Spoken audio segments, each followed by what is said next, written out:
بسم الله الرحمن الرحيم صلى الله على محمد وعلى آله وصحبه أجمعين. Assalamu alaikum wa rahmatullahi wa barakatuh, everyone. My name is Hamza Horani, and today I wanted to share with you guys a beautiful gem from a hadith of the Prophet sallallahu alaihi wasallam, narrated by Imam Bukhari rahimahullah. And in this hadith, the Prophet sallallahu alaihi wasallam said, "In taqumu as-sa'a wa fi yadi ahadikum fasila, fa in istata'a أن لا تقوم حتى يغرسها فليغرسها." Now, the translation of this hadith, the meaning of which is, if the final hour comes while you have a shoot of a plant in your hands and it is possible to plant it before the hour comes, you should plant it. Now, why would someone plant something that they might not live long enough to see grow, right?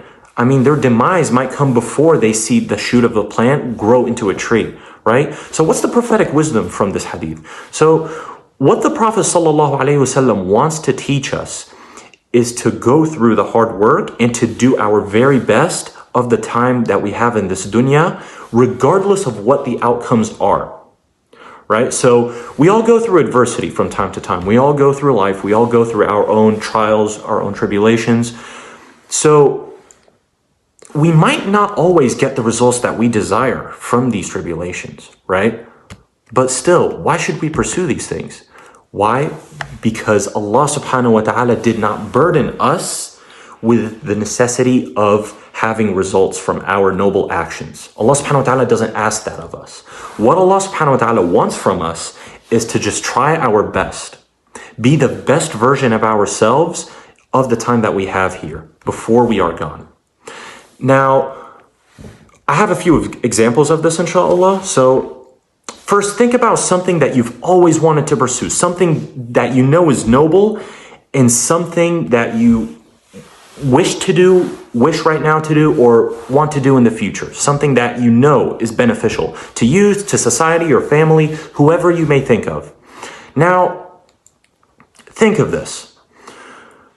Think about the example of Prophet Nuh alayhi salam. We all know how long he spent in this dunya, but in the end, only a few people stood by his side and believed in the message that he communicated, right? His son wasn't even on his side.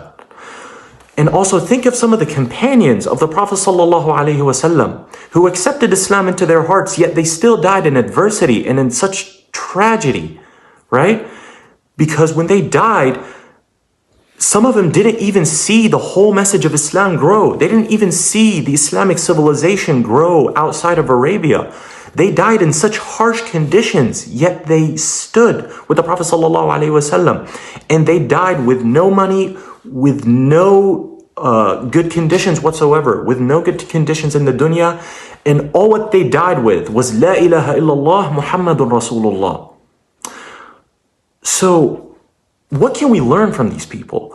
Well, here's what we have to take from that. So we have to achieve certainty and yaqeen within our hearts that noble results and noble outcomes are all in the hands of Allah subhanahu wa ta'ala. You see, when Allah puts us through tribulations, He puts us and tailors it, subhanAllah, with His wisdom.